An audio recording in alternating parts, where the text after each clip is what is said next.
Hello, my name is Justin Decloux, and I'm here today with Will Sloan. And today we are talking Hollis Frampton. First of all, the ideal conditions for watching experimental films.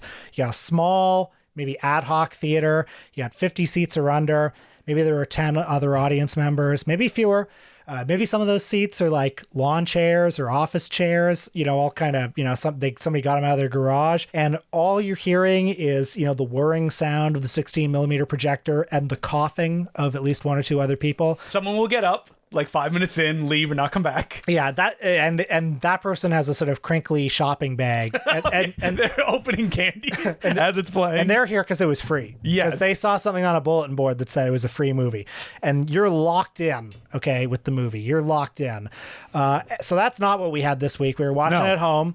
Which is too bad, but I think we still had a good time. So some of these shorts that I watched, I'm like, I've seen these. Of course. These are textbook experimental You've seen films. Nostalgia, right? No, I had never seen Nostalgia. I had seen Zorn's Lemma before. Did I see it with you? Did it get shown at one of Stephen Broomer's screenings? You're thinking of, there's another movie like that. Yeah. That's just a lot of random footage. No, it's the letter specifically that I remember. Oh, really? Okay. Yeah. We didn't see it together. But I just want to make clear that this is like the textbook experimental film 101. You're going to be shown these films. Mm-hmm. Now, this came to mind, Will, where you're just like, we need to challenge ourselves. Well, yeah, because we did Howie Mandel last week, and I thought, how about equal and opposite in the other direction?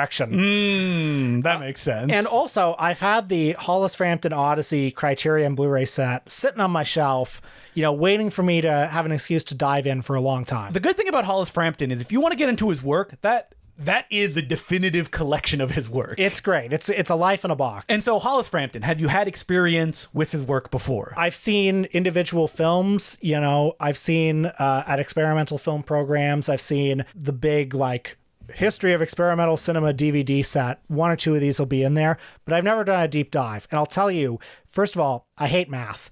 Oh, so you're not a big fan of the structuralist movement, if you will. I hate problem solving. So initially, I felt maybe we'd made a grave mistake because we were watching... Wait, does Howie Mandel have more movies we could talk about? We were watching Zorn's Lemma, and I realized, oh man, this can be like a puzzle. I'm going to have to solve this puzzle. Well, okay. But hey, but within a few minutes, I was like, oh, this is kind of fun. I'm enjoying this. Yeah, so the thing about Hollis Frampton's work, and I think why it does become the textbook of a lot of this stuff, one of them is that his most popular work has an entryway, something that you can understand, and that allows you then, through the repetition and the kind of way that it plays with it, to bring your own thoughts and explanations on it. Almost none of the work we're talking about today is so impenetrable that you're like, what is this? Like, I could have done this. And number two, he had the right circle of friends. Well, same as it ever was, right? Yep. There was one of his films, one of his first films is called Manual of Arms from 1966, a black and white film with a number of scenes of just people, his art world friends doing quotidian activities. But it's also cut up very specifically, and that there's a certain number of frames, and you see these people for that, and it's a repetition of that. And you got Michael Snow, you got Joyce Wieland, you got all sorts of people like that, and it's like, boy, if I were starting a career, I'd also put all my famous friends in a movie. But hey, that's how it's always been. Yeah, it's like, what experimental film rises to the top and is the one that gets talked to about the most? It needs to start within a circle that becomes passionate about those things, shares it, canonizes it, and then it spreads from there. And that you are often, people like us, we are presented with these films and told they are important. And also, I mean, all these artists, and it's not just in film, he was roommates with Carl Andre, the famous minimalist sculptor and alleged wife killer. What Carl Andre was doing in sculpture is, if not equivalent, it's sort of similar in spirit to what Hollis Frampton was doing in film. So these different art media sort of cross-pollinate and influence each other. And also, only one of them needs to become popular, and then the other ones can not tag along, but their work finally gets an opportunity to be shown, and shown again and again and again. But these Hollis Frampton films, they're kind of like the intersection of math and poetry, or math and art. And even that's stupid to say, because there's a lot of math in poetry. Yeah, obviously, so but you know what I mean. There's a lot of reading about his films that my first reaction is like like reading about the way they're structured and the like very specific kind of construction. Do you come into experimental film with a chip on your shoulder, do you say? I think I come to experimental film knowing it's important, and when I sit down and watch it, I want to understand why it's important. I want to not to move me specifically, because they can't all do that, but for me to lock in watching it and understand, oh, okay, this is why we're watching this over and over again. And I will say, the majority of the films I watch this week, I completely see why and understand why this gets shown over and over and over again. But there's not necessarily one static reason why something, like take nostalgia, for instance, which we'll get into. That is probably one of the most approachable ideas of experimental filmmaking, because the backbone of it is his biography. And it's like, I could watch that movie and you get it. There's a lot of ambiguity in it as well. So a lot of different people could get a lot of different things out of it, but I don't necessarily need to know the exact context it came from. No, I don't think that really matters. And I think that's why it makes it a classic, if you will, of the experimental film canon. Now, I would be lying if I said that these films aren't challenging at times, but there is also, I think, a spirit of fun in a lot of these movies. I think a lot of them are funny. A spirit of gamesmanship and play, which is very interesting. There's a lot in these films of the Sideshow Bob stepping on the rake syndrome. Well, I guess now's a good time to define structural cinema. Yes. What is structural film? I will quote from the great and recently passed away theorist and historian P. Adam Sitney, who wrote Visionary Film. He just died 2 weeks ago. He said, structural film is a cinema of structure in which the shape of... Yeah, sorry. My notes are not very good. Oh, sorry. I thought that was the literal quote. Forget that first part. Yeah. It's a cinema of structure in which the shape of the whole film is predetermined and simplified, and it is that shape that is the primal impression of the film. So the shape being more important than the content. Although you could also say the shape is the content. So, in these films, you'll see a lot of repetition. Yes. And it's the idea of that repetition is happening. How is that changing? How does that affect the way that you're taking in the film? And like I say, the Sideshow Bob stepping on the rake, because a lot of the ones we watch today are like 40 minutes long. And the core idea of the film often exists within 2 minutes. And in that 40 minutes, maybe you had the same experience I had sometimes, where at 2 minutes you're saying, oh shit, there's another 38 minutes of this. Yeah. And then as you're watching it, you lock into Sideshow Bob on the rake. Yeah, you lock into a different mode of appreciation. Yes.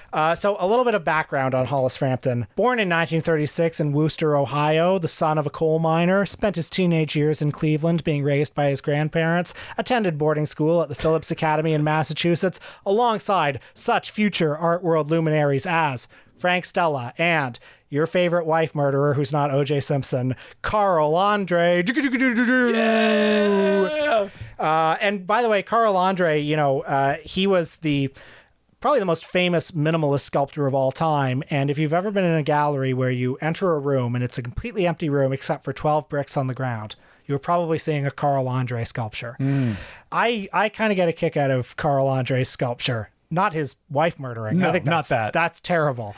But if I see 12 bricks on the ground in a completely empty room, I'm laughing. I love it. I think it's I'm fun. like, you got him. Something like that. You say like a chip on your shoulder. I do have me, blue collar Joe, being like, I don't get angry at that. Like, how dare they call this art? I'm like, he got him to call it art. See, I actually, and hey, maybe I'm Mr. Emperor's new clothes. I think he's got clothes on, but I see that and I think this is an interesting challenge. It's like, he's saying there's beauty here. Yes. Where is the beauty? Yeah. Can I find the beauty? But I cannot look at that and not think of the classic, like, it's the night before and I need to hand something in.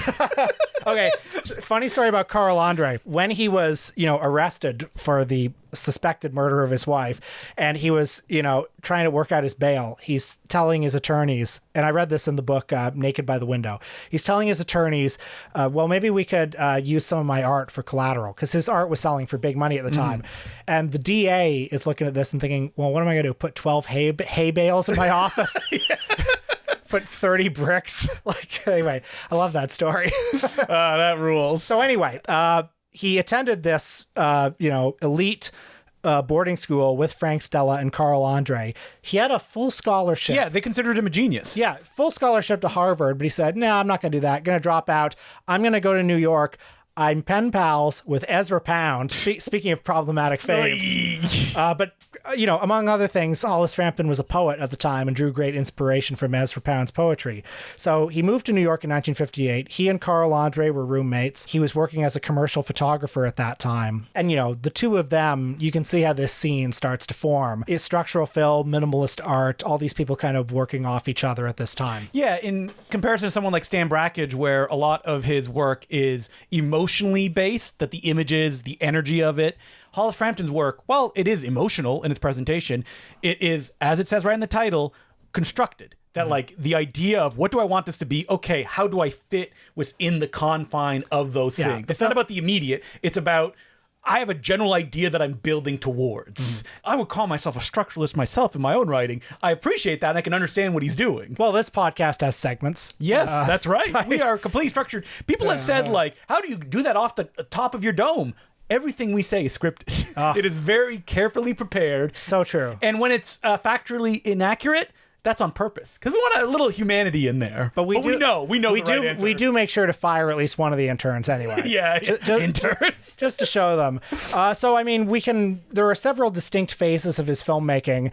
I'm going to quote the critic Ed Halter, who wrote in the Criterion essay for Hollis Frampton's early films. In the early phase of his filmmaking, Frampton was interested in taking apart cinema by reducing it to its most basic constitutive parts: sound, image, movement, editing, and then using these elements to construct films whose unfolding takes on the quality of a mathematical formula or puzzle. Some of these early films, here's one of my favorites, Carrots and Peas. Does exactly what it says on the tin. There's carrots and peas in it. Yeah, carrots, peas, and it's very much about the contrast between the colors of the carrots and the peas. There's also a lot of optical effects that come in, Those aren't cheap, optical effects. Talking about these movies, sometimes what you're doing is just kind of like describing them. Yes, and people may be listening wonder like, wait, what? The contrast in colors between the carrots and the peas? You gotta be there. You gotta be sitting and see. I'm a big fan of lemon. I love lemon. So lemon is just a static shot of a lemon as a light slowly rolls over it until basically it's almost completely covered in darkness. That's right. It's like an eclipse or something. Number one. And then the lemon starts to look a bit like a nipple. Not 40 minutes. No. I think that's important. Okay, so it's 6 minutes long, but you can also watch it in a gallery loop version that goes much longer. And the thing about this one is you understand what he's doing within a minute. And you're like, okay, where's this taking me? Because what it's asking you to do is evaluate this thing that you think you know, but just based on light, how does it change? What does it look like? How do you interpret it? It's beautiful. Yeah, and then when it's like completely sort of backlit, it becomes something completely different. Yeah, and it's like, yes, I, Justin Decloux, understand experimental film. 6 minutes, anything longer than that? Oh no, the next ones are 40 minutes. But hey, what's not to understand in those films? It's like I know, but that's the thing. It's like all the ones that we're talking about, they are, I think, understandable. It feels like every time I do an experimental film episode, it always ends with us being like, no, but these are good. You can get them. Sure, yeah. But I think that is important when you approach these, even though, like Will started this podcast, these are meant to be watched in a controlled setting. Yeah. They are not meant you're to be locked in with them. You're locked in with them. But there are certain ones where I feel like the understanding of it, quote unquote, is maybe a little beside the point compared to the sort of tactile pleasure of it. Yeah, because when you talk about him being a structuralist, you may go in wondering, like, am I missing something? Do I need to know that they use, like, beef tallow in the film that they're shooting this with? So here's one, Surface Tension from 1968, which is about like 8 or 9 minutes, and it's a 3-part one. The first part is there's this man who's next to a telephone who's talking, and you don't hear what he's saying. He's just like talking, but you hear a phone ringing over and over and over again on the soundtrack. Like Once Upon a Time in America. Mm-hmm. Phone going over and over again. Really got my dog upset. Oh yeah, that's right. Got me upset too. I can't stand that phone. You're like, is someone gonna pick that up? But then the middle part is this hyperspeed tour through Manhattan from like the Battery to Central Park, and it's fast. It's a sort of like time lapse thing, but it's like herky jerky. Wizard of Speed and Time, if you will. And I just love this. Mm-hmm. I love being in. But that is like a visceral, visual, understandable thing. And then you're pausing it, and you're seeing, here's New York in 1968, a bunch of blocks, just on a random day, what it looked like. Who's that bespectacled fellow having funny quips? Oh, it's the Woodman himself. Stop the Woodman, Will. You're back in time. You can stop him. I would never do that. Yeah. The last part is there's a goldfish in a tank, and the tank is right in front of some lapping waves. And so the first thing you're looking at, you're saying, wait, where are the waves coming from? Like, it takes your eyes just a little bit to adjust to it. And then some text comes up on the screen. Now, I'm just going to admit, I'm with Justin on this. I don't understand what the text means. But I love the gold. I love the goldfish. I understand what the text means. I never said that. Okay. I love the goldfish. And, this one, Service Tension, it's full of just pleasures like that. There are some experimental films where I do feel like certain quote unquote meanings that I quote unquote understand. And then there are other ones where they sort of wash over me. But you don't they're even beautiful. need to understand the meaning in a lot of the ones that we're talking about, because you can just bring your own baggage, if you will, and it'll become resonant. Because even one like Zorn's Lemma, probably one of his more famous ones, other than Nostalgia. The first experimental film to play at the New York Film Festival, apparently. That, like, because I know I saw this because I remember sitting there being like, oh, wow, this is fun. They're showing us the letters. Oh, we're going back, eh? Oh, man, how long is this going to go for? Yeah, okay, so early on, you get the alphabet on screen, A, B, C, D, E, F, G, and then there are a series of sequences, a couple dozen of these sequences basically, where you see signs all throughout New York that are like, A, Apple, L, Lodge, River, Tobacco, Clinic, for whatever the letter and we're is. all coming down to Sesame Street. You're seeing these signs that each begin with a corresponding letter of the alphabet, and you're thinking, okay, A, B, C, D, E, F, G. Oh, man, I understand experimental film. I'm getting this. But it's like, wait, where did J go? Yeah. There's no J. Okay, and now I'm all messed up. And then it's like, okay, N-O-P. Okay, so now I'm seeing someone peeling out an orange. Yeah, so the letter X becomes replaced by fire, and then Y is wheat, and Z, or Z for our American listeners, is lapping waves.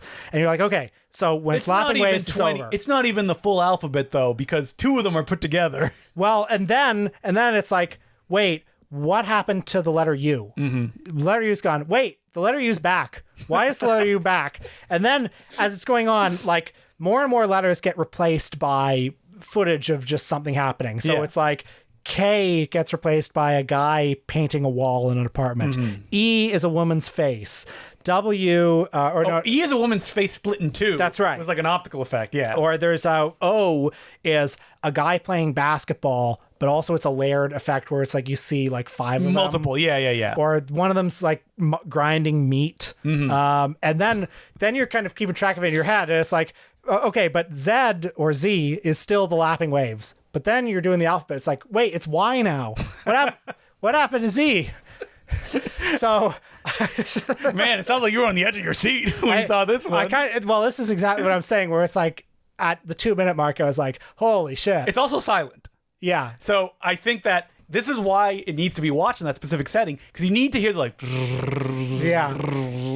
of the projector going on behind you. Yeah. Because that creates a skeleton to these images that you're seeing, and that like time is moving forward, you're stuck in a weird loop, you're trying to figure out, okay, what is he presenting, why am I seeing these images cutting to like meat being ground? And this is why like this could be one of the like classic experimental film parody things where you're like, oh, and then we cut to the meat, and then we cut to like the guy just painting a wall. But it's also funny. I mean, it's funny to get rid of the letter J and then to bring it back. You thought you figured this out. It's but funny you didn't. to do that little bit of prank on the audience. And then, almost as a come down, all this happens for a long time, and then it cuts to just two women walking away. They're talking to each other, and this I don't understand. No, yes. I think they're quoting something. Yeah. But I'm sure there's deep meaning. Somebody write in and tell me what the end No, is. you write into Will. Yeah. I don't need to see this. Okay. I think I could go get a textbook and just check for you. I was surprised that Hollis Frampton doesn't have as much kind of documented stuff that you would expect for someone that was so prevalent in the experimental film industry. Like, I was looking like, there's got to be a documentary about him or something like that, and that's not the case. There's a book of his essays, which is very expensive now. Of course. But, he lived a relatively modest life of, he taught, which is how you make your money when you're an experimental filmmaker. And he passed away, like, fairly early on in his life. He died in 1984 at the age of 48. And he was in the midst of this enormous project called the Magellan Project, or the Magellan Project, pardon me, only like a fraction of which was completed.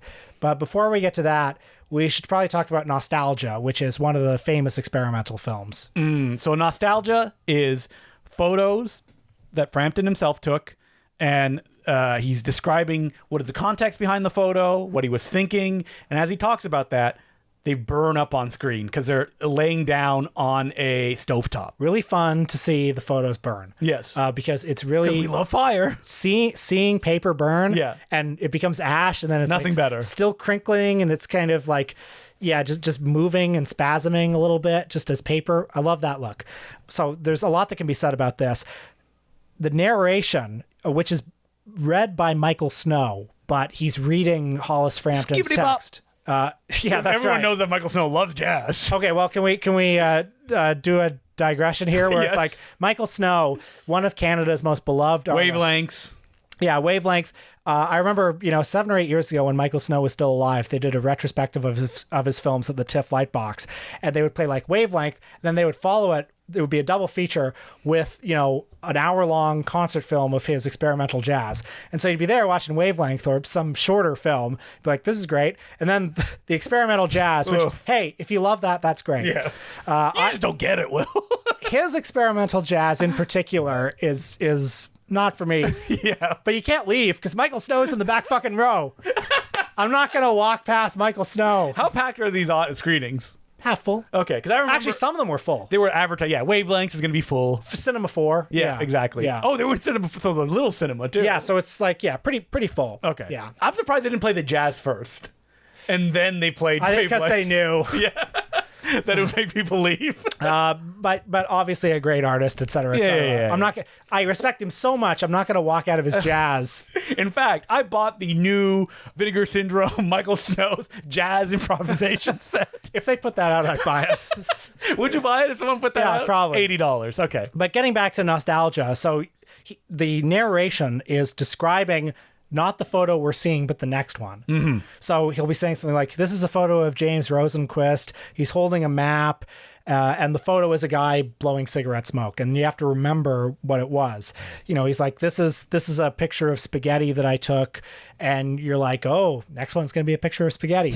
Can't wait. His memories, Frampton's memories of these photos are obviously so much more rich and complete than the photos themselves would let on. It's like the photo is sometimes just a picture of a guy in a room. You'll hear Frampton's narration say, I was entirely happy this afternoon for entirely personal reasons. Later on, I was sent a check that was entirely inadequate. None of this is like in the photo. No. Or there's, one of the most, I think, kind of like moving parts in a way is there's a photo of him when he's 23 and he's looking young and striking and confident.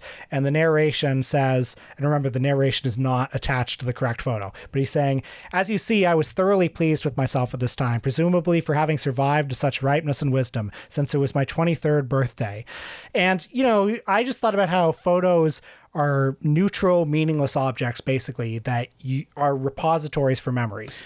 And it doesn't really matter like his backstory or a narrative that you're constructing about him, because what happens is reflected on the viewer. You start thinking about your own life. That's right. And not just photos, but what does it mean for these memories to be destroyed? Do you have any of those documents yourself? Well, yeah. And I mean, I thought about like when I was clearing out my parents' house, it's like, shit, memories are attached to these objects, right? But like, I have to get rid of this shit. I can't have all this, I'm not going to keep this rocking horse from when I was a child, right? I mean, I have a child right here that could have used a rocking horse. Yeah. Probably like stabbed him because it was built in like 1922 or something like that. So obviously I got rid of that, but like you're doing that and you're thinking, oh shit, like am I throwing out memories? So then I'm like taking a photo of the rocking horse and it's like, you're never going to look at that what photo. What a sad thing to have, a photo of the rocking horse that I don't have anymore, or the fucking Teddy Ruxpin doll that I'm going to throw out. I mean, what it comes down to at the end of the day is that like life continues to move on. You have to, and you can't be burdened by all of this stuff. Memories change. Yeah. So that photo, you can imagine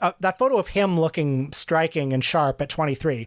You can imagine he felt about this photo one way when he was 23. And now that he's like 40 or whatever, he's looking at it and saying, oh, look at what an idiot I was. Memories are not static. They're constantly changing. And the act of like burning all these things, which is like so powerful and so kind of sad in a way, it's like I'm giving up all these memories. But he's documenting it in a film, so Yeah. he's also creating a new document. And some of these photos, like that early photo of him is one of the 2 or 3 most famous photos of him. It's one of the photos you see all the time of him. So it's like he's You're burning it in the film, but you're made it more famous. all right. Let's talk about poetic justice. So Poetic Justice, I'm not going to lie, I didn't have a great time watching this one. I mean, I had a great time. I was laughing watching this. Great. I think, isn't it Nicholas Ray said like one of the funniest films he's seen in a long time? I think he compared it to like Lubitsch or something like that. I saw a quote. So it is one shot broken up many times of a table. On one side is a cactus. On the other side is a cup of coffee. In the middle, stack of papers, which each become like cue cards describing the film. It's a shot list. Yeah. Of like what you'll see in the film. Now, right away, what really struck me was, so it'll say like dissolve, close up of this. The first thought that hit me was, he would never make a film like this. Yeah. It's like a constructed movie with shots that go into each other. Like, this is a pure fiction. And he's describing almost a kind of like Buñuelian erotic fantasy. Yes. You know? And it said your lover is what you see on the cards. It's like your lover is doing this. Your lover is doing this.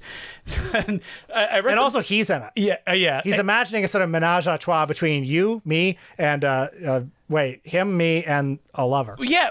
So the way that I interpreted it, and I didn't see anyone say this other than this, is that the whole short has real, I just got dumped energy, and I want to make a short to prove, like, to just get my feelings out on it. Anyone creative has gone through this at some point where you're like, oh, I got to do this to let it out.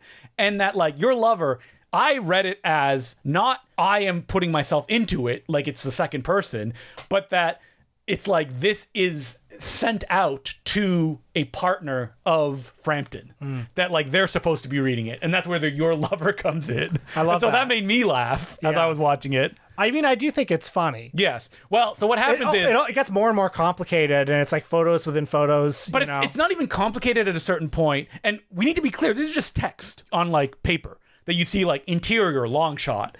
It's like you are holding a photo of your lover who is making love on the seashore. And it just gets more and more absurd, where it's like your lover and you are making, in the background, wrestlers are wrestling. Your lover is doing, there is a manatee dancing a jig. Okay, can I ask, did you at any point in any way find this short erotic? No, absolutely not. Because there are people who do. Wow. They think it's sort of suggestive, and it's like putting ideas in your head, in that way. I mean, it's like your lover and you are making love as you present to the judge. Like, I'm not finding that erotic. I'm finding that funny. Okay. And the idea of like cutting it again and again and again. Yeah. Listen, this was made in the 60s. I had to go down to Times Square, one of the porno shops, if I wanted to pleasure myself. Like, I mean, I do love that back at that time, experimental film was synonymous with like filth. Yeah. Yeah. And people were lining up to see Chelsea Girls because people talked about sex in it. Did I make a note here? Poetic Justice, NC-17. Should have had a warning before this. This is mostly just sex. Was I laughing by the end? Yes, because it goes on and on. It's 40 minutes long. I know. And like once you got it, it's like your lover, your lover, your lover, your lover, your Well, lover, your lover. I will say your that lover. part of my experience with it, and I do respect this short. I get it. It's amazing. Part of my experience was around the 20-minute mark, feeling like, well, fucking to hell with this. I can't follow this forever.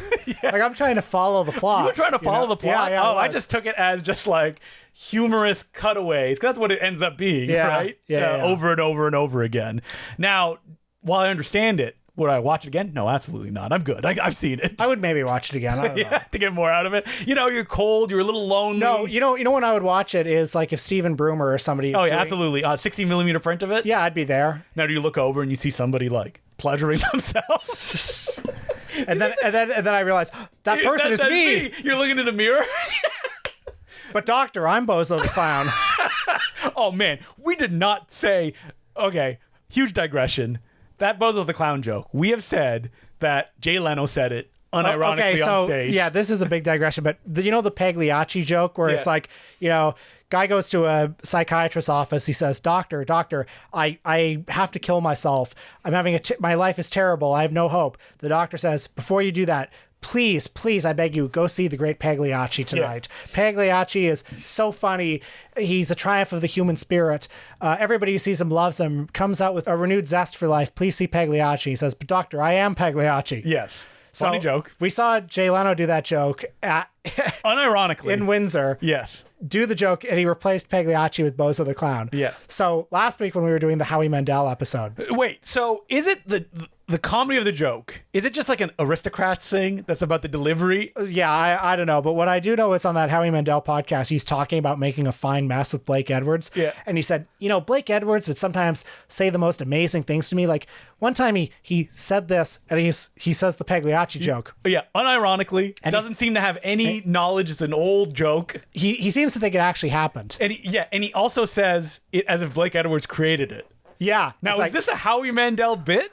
If it is, it's one of the best. That's like some 4D chess shit. Just like Howie Mandel not understanding the Pagliacci joke, it's all about interpretation in this Hollis Frampton short. I brought it back. I landed that plane. But yeah, getting back to Hollis Frampton, the Magellan Cycle was this unfinished series of... Well, it was going to be dozens of films. It was going to be 36 hours of film that he spent many of the last years. Yeah. I wouldn't do it all in one sitting, probably, but he was going to spend... I'm watching the Cremaster cycle all in one sitting, even though the artist is literally like, it's not meant to be watched this way. What are you doing? I'm sure I told you this, but I went to see the Cremaster cycle once, and Matthew Barney comes out, and he was like, I've never seen it like this. Yeah, exactly. You freaks. And I left halfway through because it's like, it's all great, but it's too much. It's too much. But anyway, the Magellan Cycle, again, it was supposed to be 36 hours of film, and it was supposed to be shown over the course of 371 days. He didn't finish it because, he worked on it mostly from 1972 to 1984. So that's a lot of time, but that's when he died of cancer. I dipped in and out of it. There's a lot of it on the Criterion disc. The Birth of Magellan from 1977 is kind of a beautiful little piece. And again, I can't fully explain it, although I can give it the old college try. It opens with the screen is dark. There are flashes of light. You hear the sound of rain, the sound of thunder. You also hear an orchestra tuning. I'm sort of put in mind of like Beethoven's Ninth Symphony, where the start of it is supposed to be like, the dawn of time. And then it cuts to, you see, a woman in a bridal gown on a wedding day in a park somewhere. And it's cutting back and forth between that and footage from a really primitive silent film. I learned later it's a film called A Little Piece of String from 1902. It's cutting back and forth between these things, and you're hearing lightning sounds. And I think he's linking the dawn of cinema with the dawn of time with the dawn of this film. It's all born at this moment. And the adventure begins. Or as they say at the end of Dracula Untold, let the games begin. Yeah, that's right. But the games didn't end. Really, we just have fragments of the Magellan Cycle. But I think we have a lot. Probably enough, you would say? Hey, I'll keep eating cake. Yeah, that if he wants to keep putting it out? He can't anymore, now. Sadly. Well, with the magic of technology. With the magic of AI, we can create even more Magellan Cycle. It's like, hey, you want more clouds? Let's have some more clouds. But like we said about this filmmaker, there's a Criterion disc dedicated to him. Like, if you're getting into experimental filmmaking, this is a great place to start. And I would say, come back to the idea that it's like, there is a lot of math in poetry. There's a lot of math in art. And a lot of these movies really foreground, the beauty of that. It foregrounds the beauty of patterns and equations, and also the potential of these things for, fun and gamesmanship. Yeah, I think the best way to approach these is that it's a game that you're playing and that you can understand the outlines of it. But like Calvin Ball, you don't need to know all the rules. Yeah. It doesn't really matter at the end of the day. Like, a game is playing out, and that's what's fun about it. And that, it's not something to be solved or cracked. It's just to be, kind of lost in it, which is what most experimental film is. It just, in this specific case, it is so carefully built, and that's where you go in. It's like, all right, show me what you got. So, do we have any letters? We do have letters. As per usual, our email address is importantcinemaclubpodcast@gmail.com. Our first letter is from Riku. First off, thanks us for doing an episode about Joe Gage, which was truly phenomenal. What a great episode where we had Mr. Connor Habib on. One of our least listened to episodes. Do you think people turn it off when they know that we're talking about a gay filmmaker? Well, listen, well, first of all, the difference between our least listened to and most listened to episodes isn't that big. No. We have a very consistent audience. Yes, thank you. And also a very low ceiling. Yes, that's right. But what I will say is, like, everybody who's heard that episode knows it's one of the best. Yes, that's what I want to say, is that, like, if you skipped it because you're like, I don't know who this filmmaker is, that's why you should listen to it. Joe Gage, I mean... Especially with Connor on it, who can give us a perspective, because he worked with him as an actor. It's like, my God. Yeah. One of the best, I feel like, that we've done. And his question is about film awards. Which ones do you actually prefer? Based on your past episodes, your attitudes and expectations about the Oscars are a bit cynical. I don't know about that. You could say that, yeah. And who can blame you? But what about the Razzies, am I right? They're supposed to be international film awards. Well, they were actually constructed to be union-busting awards, that's Justin speaking. And the rules for the Academy members are a joke. Now, were you... as a teenager, were you ever like really dedicated to the Oscars? Like, were you like an Oscar watch forum guy? I mean, I would never participate, but I would like, you know, I would read like Entertainment Weekly when they had their issues about like, oh, what's going to be nominated? Okay, here's what's been nominated. Here are the odds of who's going to, like, there would be like 6 Oscar issues, and I read them all. So I was definitely interested. Yes. But I think I always had a very healthy understanding that it's not real. Yeah, I think that's very important when you approach them. Anyone who is genuinely invested in them. But I don't think even the people on like Oscar Watch are. It's they're playing a game of like, can I guess what will be picked based on just human nature, which I used to enjoy when I was younger, and now I don't like it all. I don't think it's fun. So, I mean, recently, this is the letter continuing, Variety wrote an article about the Oscars' new rules requiring voters to watch all nominees before they have to vote, and already members found loopholes for those rules. Quote, another member admits they hit play before leaving the house to go to work. Votes, many acknowledge, are often driven by professional allegiances. You think I'm voting against my own campaign, last one executive? I'm voting for my stuff. Yeah, no shit. Yeah, I think it's, I mean, I get the spirit of that rule. Yeah, but those articles are always like written to be like, can you believe this? It's like, yes. Yeah. Yes, I can. Oh, can I believe that the majority body of voting people are like, don't want to do the work, don't really care, and also will only vote for the thing they recognize. Also, they probably have other things going on too. Yes. So it's like, I'm not going to watch every single Best Supporting Actor nominee. That is bananas. Yeah, there's no way.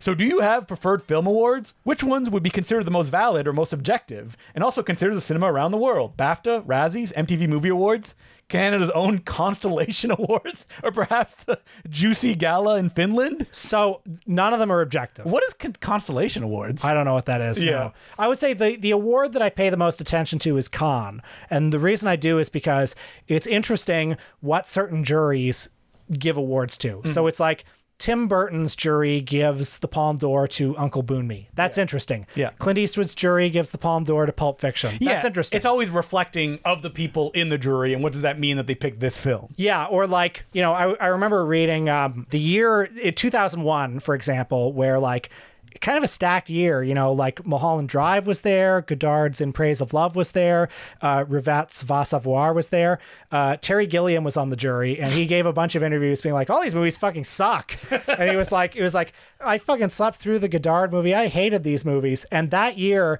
they gave 3 prizes to The Piano Teacher, and they gave the Palme d'Or to the Nanny Moretti movie. So you can tell this jury. Oh, and also I read somewhere, somebody was talking to Edward Yang, who was also on that jury, and he was saying, God, I went to this jury and nobody on the jury knew anything about movies.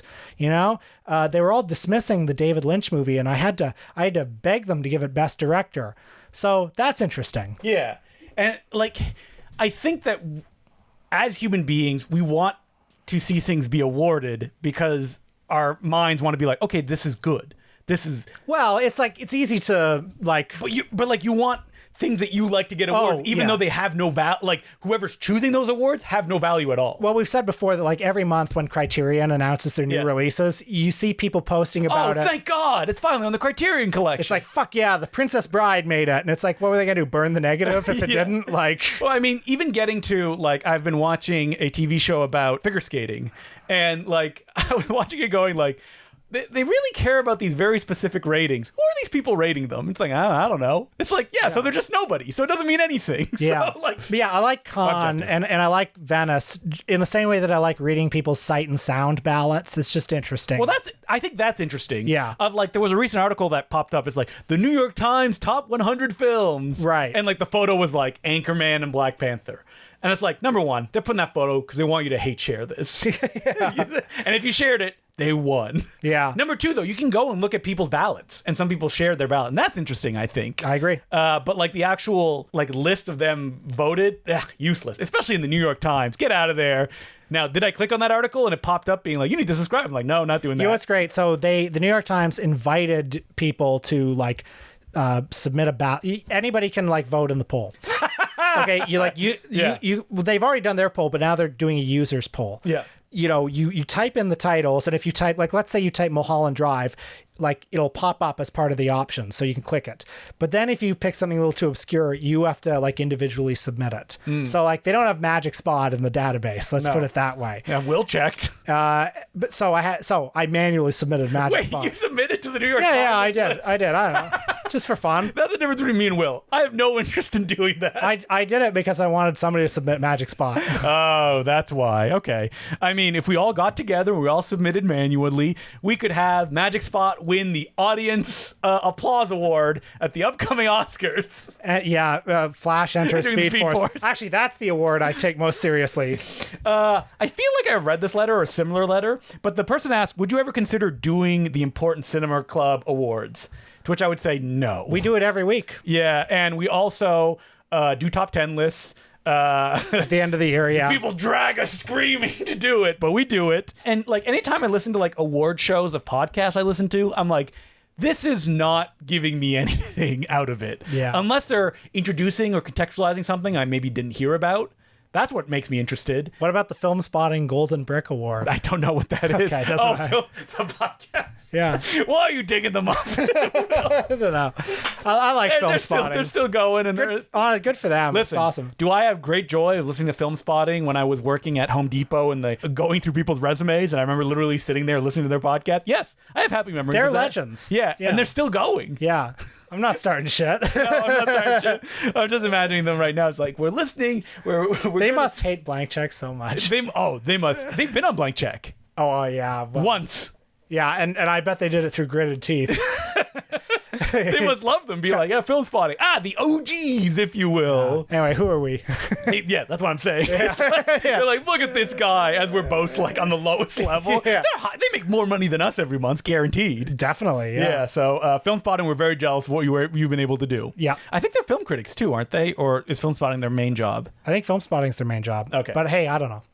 All right. So, I don't think we'll be doing an award. I respect all podcasts. Yeah. We won't be doing an award ceremony unless somebody pays us to go up on stage and do it.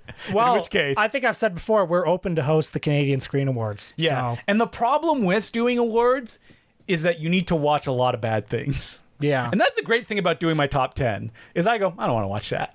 Yeah. Like, I don't have to. Like, it's the same thing about programming a film festival. Our pal Peter watches so much bad stuff, just endlessly. And he watches it all the way through because he's like, I feel guilty if I don't. Like, other people may fast forward or like jump around. He's like, no, I got to watch it. They submitted. It's my duty as a programmer to watch it. Awful. What a hellish existence. I mean, that's one of many reasons why I'm not a programmer at a major film festival. Now, am I happy to be a programmer when I do it with Peter and he's like, here's the top 5 I think we should watch? I'm like, yes, no. Wow. Hear that, folks? The power behind the throne. Yep. That's the way that I like to do it. We got Lady Macbeth over here. No, I'm speaking of like WTF. WTF. What the Film Fest, yes. Right. For legal reasons, I cannot say I don't program Midnight Madness at all. If like nobody's going to pay for us to do Saudi an Arabia's calling us up. Oh, hell yeah. Let's get a plane to Abu Dhabi now. Like a Kevin Spacey style. Remember when he's like hosting that like sports awards? Can you imagine it's like what song did Kevin Spacey sing where he came out? He's yeah. Tonight's gonna be a good night. Yeah, that was Kevin Spacey hosting the European Sports Awards. Tonight's gonna be and if we do it, it's like one shot. Woo! That's right. We'll go to, because there's nothing I would like more than to be in a plane flying above the Middle East right now. Let's go to Saudi Arabia. Yeah. We'll be able to visit. I think it's there where they have the like Lionsgate theme park where you can ride a roller coaster themed after Now You See Me.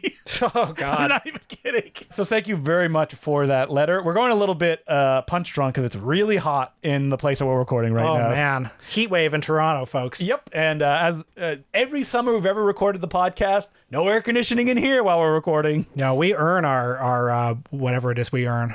So, as per usual, you can send us letters at importantcinemaclubpodcast@gmail.com. And on our Patreon this week, what we've been watching. That's right. We talk about things ranging from, I've been doing a deep dive into Hong Kong movies. Justin went to see the newly restored Army of Shadows. What else do we talk about? Crummy Looney Tunes shorts. Well, we did a whole Looney Tune. Hey, folks, I rant about Mission Impossible Final Reckoning. Yeah, so a lot of big stuff. Yeah, a mixture of stuff you will know that's playing in theaters now and stuff that only the real freaks are watching. Do we talk about a long-lost Conrad Brooks film that Will hasn't watched? Yes. Yes. Conrad Brooks talk. So you can check that out at patreon.com/The Important Cinema Club. And our numbers jumped up when we did an episode on hack directors. So, hey, we did it last week. If you didn't listen to Howie Mandel. That's right. We did an episode last week where we created a definitive canon of hack directors. Yes. So that you can check that out, patreon.com/The Important Cinema Club. Should we do, Will, a episode where we define definitively, no argument, what an auteur is?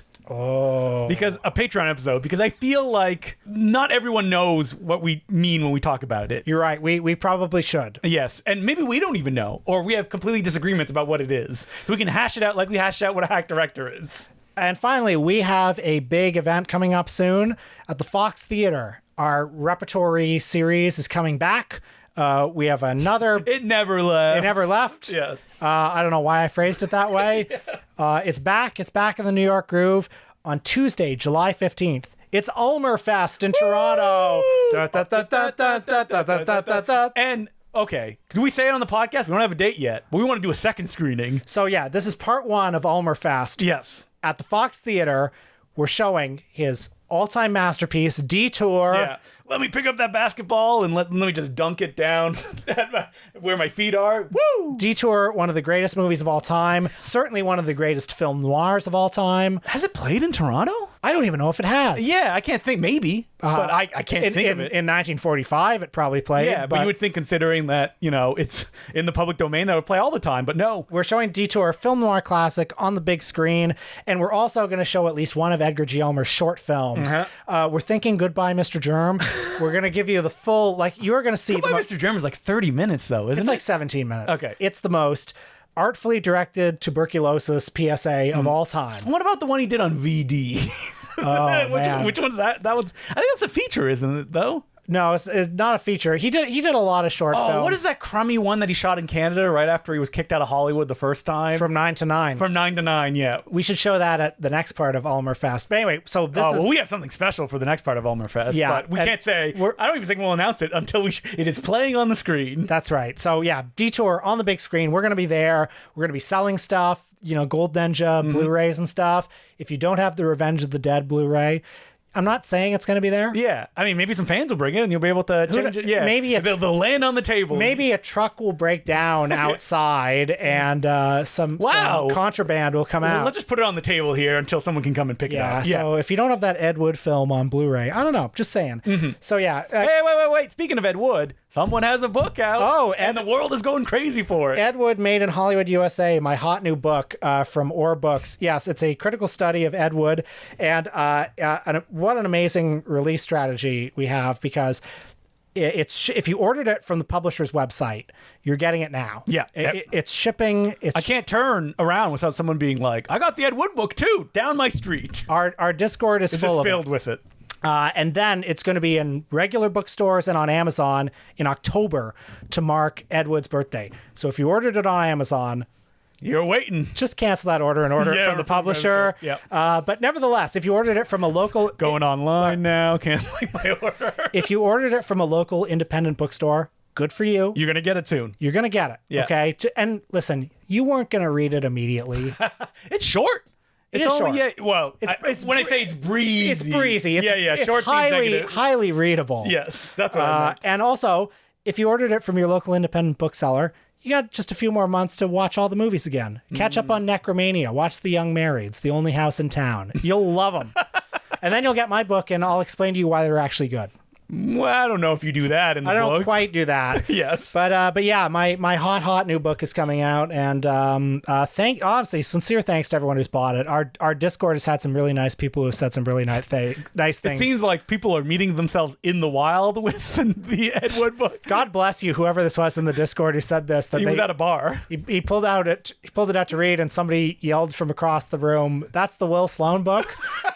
Now, sir, you better believe that I immediately told my partner about this. Oh, did you slamming your laptop down? And folks, if you see me in public and recognize me, you better believe that the first person I'm telling is my significant other. It's like, hey, I got recognized again.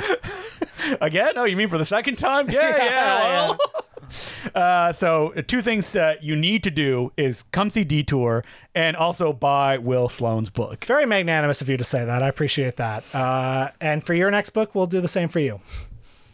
Oh, yeah. Yeah, no one can see me putting my hand out so Will can put money inside of it. Huge stack of $100 bills from all the royalties I've been getting.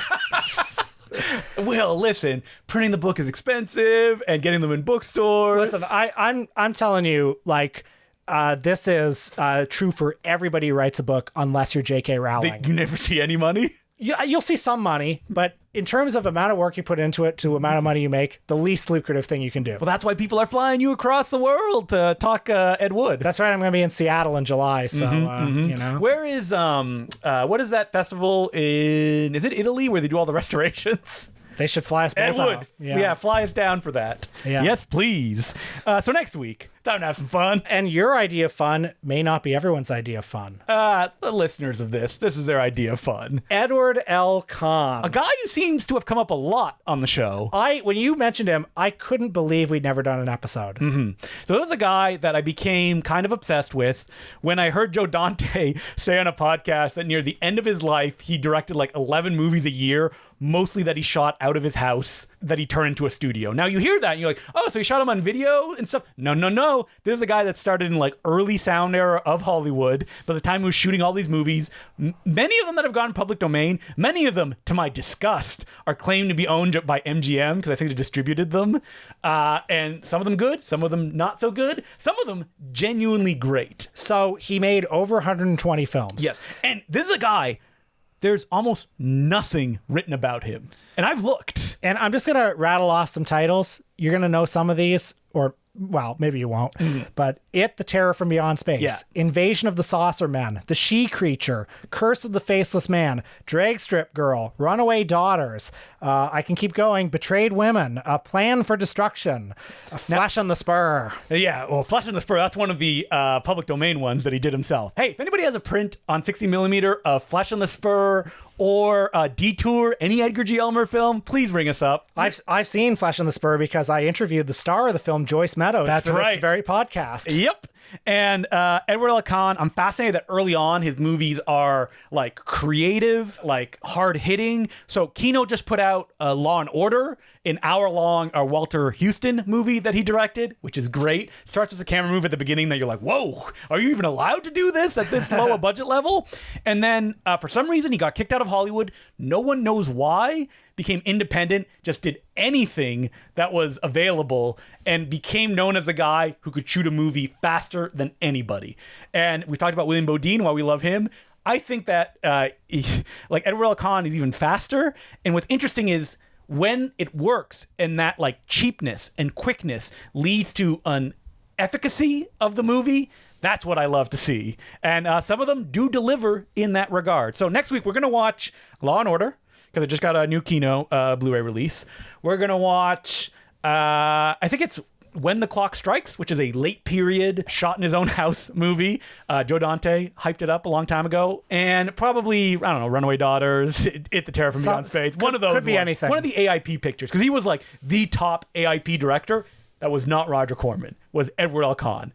No one has written anything about him. I've flipped through like the AIP Mark McGee book to be like, is there anything about Edward L. Kahn? There's like one sentence is like, he shot very quickly. Like that's really all people have to say about him. Well, you know, we only know so much about William Shakespeare, but we know him so well through his work. Yeah. And I think the case of Edward L. Kahn will Yeah. come out. If somebody somehow has a digital copy of Laughter in the Dark, which is, for people who have seen it, considered a masterpiece, only exists on 35mm. Directed by Edward L. Kahn, I think independently, is also about like racial tension. Let me know. I would love to see this movie. It is only screened on film when people rent it, which Universal owns and are willing to lend it out on 35mm, but they will not make a digital copy. They have no interest in that. Yeah, so I would like to see that because people say that's his best. Maybe that's what I was waiting for. All these years, I'm like, Laughter in the Dark's finally going to come out, and I'll watch. It hasn't. It sucks. Well, maybe we can make somehow it push it. Start that Edward L. Kahn army. Oh man, so exciting. Huh? So that's what we're doing next week. Until then, my name's Justin Decloux. I'm Will Sloan. Thanks for listening. I want to tell you about a podcast that I've been kind of obsessed with lately. I love this podcast. Blank Check with Griffin and David. Yeah, they don't need our help. No. I've been waiting for something to sort of fill the gap that Gilbert Gottfried's Amazing Colossal podcast has left, and nothing can do that. But no. I've really been enjoying the Marx Brothers Council podcast. Now, this is a podcast for the true Marx Brothers obsessive. If you're like, how come nobody's done an episode doing a deep dive into Chico Marx's daughter's biography growing up with Chico? Well, here's the podcast for you. Now, when you hear a Marx Brothers podcast, my first thought is, what is this, Michael and Us? How much material will they have to do? Are they going to run out of comedy teams and start talking about Wheeler and Woolsey or something? Like, yeah. And you've said they're 30 episodes in. That hasn't happened yet. Sorry, they're 82 episodes 82? And the most recent one was an interview with Elliot Gould. So that's what got you into it, right? Yes, because, Elliot Gould was friends with Groucho in his latter days. And also Elliot Gould, if you've ever heard an interview, he's not the most cooperative interviewee all the time. He's a challenged interview. And they do about as well as you can with Elliot Gould. I'm surprised Elliot Gould is sitting down to have this talk. He loves Groucho. That's the reason he's doing it? Okay. And even though he's not the most forthright with his anecdotes, he ends the interview being like, I love talking to you boys. I love Groucho. I'll come back anytime. Really? He just loves talking about Groucho. And yeah, just I'm about as old as Groucho was when Raised Eyebrows was written. I was thinking that actually Elliot Gould could play the old Groucho in a movie. That would be great. And that is the budget choice for the Raised Eyebrows biography. What is Raised Eyebrows for people that don't know? Raised Eyebrows is one of the greatest film books of all time. One of the greatest film books. Yeah. It's by Steve Stoliar, who was Groucho Marx's secretary in his last 3 years. He would answer the fan mail. He would organize the archives, do any kind of grunt work they needed. And, Groucho in his later years had kind of a comeback because all the boomers loved Groucho. So he would do personal appearances and stuff like that. And his manager was a woman named Erin Fleming, who was not quite his romantic partner. I mean, they were, weren't they? Well, they were, but it's like he couldn't get it up. Yeah, okay. Raised Eyebrows is the only thing he could raise, basically. That's right. Yeah. But she was also, he was 85 years old and probably looked 20 years older than that at that point. So she was... Yeah, his manager, she did a lot to sort of revive Groucho as a brand. Yeah, well, isn't it Steve Stoliar and a college film society really popularized him by getting one of the films redistributed, right? It was they got Animal Crackers out of the vault because it was tied up in legal issues, and also whichever studio owned Animal Crackers didn't think there was a market for it, so they didn't care. So Steve Stoliar helped revive interest in it, and then they hired him to be secretary. And the book is following, it's great just hearing all these amazing anecdotes about Groucho in his old age. Stoliar was writing notes the whole time, and so he captures all these funny quips and stories and stuff. But it's also about someone dying as well. And this young manager who was ambiguously his girlfriend, or maybe not, who was basically abusing him. Yes. And was taking this old man and pushing him out in front of audiences, and was also yelling at him and turning him upside down, shaking him so all the money would fall out of his pockets. So it's a riveting book, but also, as I think that Bud Cort is on too high a pedestal, and I want him taken down. But to quote Mr. Woody Allen, who has a blurb on the back cover, it makes Groucho live so much more than the conventional biographies, because the anecdotes, talking about George Burns coming over for lunch, talking about Mae West coming over. What stories? Because the thing about Groucho is that even later on in life, he's always on, right? When he's in public. He's never not Groucho. Yes. Even at home. Yeah. But you get those moments in this where he's just spending so much time with Groucho that the humanity just bubbles up. Such a good book. So Steve Stoliar has an episode on the podcast. It'll be like they'll have Scott Alexander on to talk about. Scott Alexander went to the Academy Archive to read multiple drafts of the script of Go West. So they're comparing all the Go West drafts. They're bad. Well, the point is, the first couple drafts were by the same writers as Duck Soup, and they're better than the final what it became. Nope. Yeah. And with Go West. with each draft, it becomes worse and worse and worse. Have you read that book that came out of? It was like, was it? Was it Dali or Buñuel? We're gonna make a film with the Marx Brothers. Oh yeah, there's like a comic book about it. I have that. I haven't read it though. Okay, and you also mentioned that Steve Stoliard on the show. You're at the end of the episode. Let's talk about the good stuff, because you mentioned that Steve Stoliard, the Raised Eyebrows movie comes up, which is. It's been in production forever, or pre-production. Yeah, they've been trying to get it made for 10 years. Me and Will were so excited. More than 10 years. Probably 15 years. Probably. Because, like, at one point, Rob Zombie was going to direct it. Rob Zombie, who is a huge Marx Brothers fan. Me and Will were, like, rubbing our hands together. And I learned in this interview that Rob Zombie bought Groucho's French Legion of Honor medal on eBay. Wow. Which is, how did it fucking get there? But I'm glad he has it. I wonder if maybe the woman that was his manager at the time just sold it. Yeah. Yeah. But Rob Zombie was supposed to direct this later years of Groucho movie, and they couldn't get the money because the producers were just like, he's a horror director, can't see it. Ugh, that sucks. I would have loved to see the drama version of. What about Sherry Moon Zombie as Aaron Fleming? That would have been perfect. Who would have played old Groucho? Did he say they had somebody in talks? Or yeah, they did. Well, right now Jeffrey Rush is attached, and he'll be fine. Yeah, he'll be fine. I mean, now we want to get to. We were talking about how like the actual best casting would be Woody Allen. Yes. Who I get it. I get it's not gonna happen. Yeah. Well, is it shooting in France? In which case, then he's fine. But could you imagine Woody Allen as old Groucho? I mean, that would be perfect. That would be perfect casting. But you said that Steve talked to Woody because he was on set for one of his movies. He's friends with Woody Allen, and Yes. and Woody Allen apparently told him something like, when I'm having trouble sleeping at night, I try casting you a movie. Oh, why could Woody have trouble sleeping? And wait, who did Woody say that he? Because you were like, Woody suggested Dustin Hoffman, which is like he'd be fine. Yeah, but like if you had, so it's not the Woodman for obvious reasons. You can cast anybody. Yeah. Oh man, Al Pacino. Would he give a big, or would he be like sad Al Pacino like he was in that Phil Spector movie? I think Al Pacino, if he could dial it down, he could do the like quips, But do you think of Al Pacino as a funny guy though that quips? Well, his delivery is incredible. Yeah. Have you ever seen a little movie called Scent of a Woman? All right, so let's get it. He'll do it. Yeah. Like he's not gonna say no. Yeah. Do you think he likes Groucho? That's the question. Do you need someone who likes Groucho? I mean, my real ideal situation would be like an old comedian who would sort of like vibe off Groucho's vibe. That's why Woody Allen in a better world would it's be gonna be like casting. John Landis or something like that. John Landis as Groucho. Yeah, it's gonna be something like that. Yeah. Yeah. Sorry, old comedian. Dick Cavett. Is he still around? I think so. Oh, can he act? yeah. I don't know. Let's get Dick. That's going to bring the people. Who else is an old comedian? Who hasn't acted a log? Who hasn't Ray died? Romano. What about can Albert Brooks play Groucho? Oh. I'm reaching, aren't I? Yeah. Could Albert Brooks do a good Groucho? I think he could. Yeah. He doesn't really look like Groucho though. Does that matter? I don't think it does. Thing about Woody Allen is he looks enough like Groucho. He does. Put a mustache on him.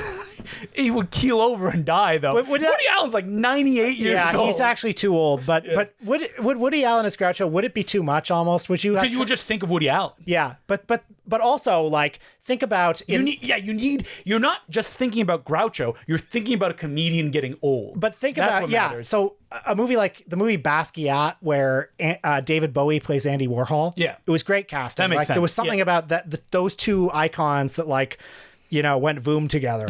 And with the same I want that for Groucho. People jump on the Discord. Let us know. Who should play Groucho? Who should play Groucho? We need to definitively figure this out.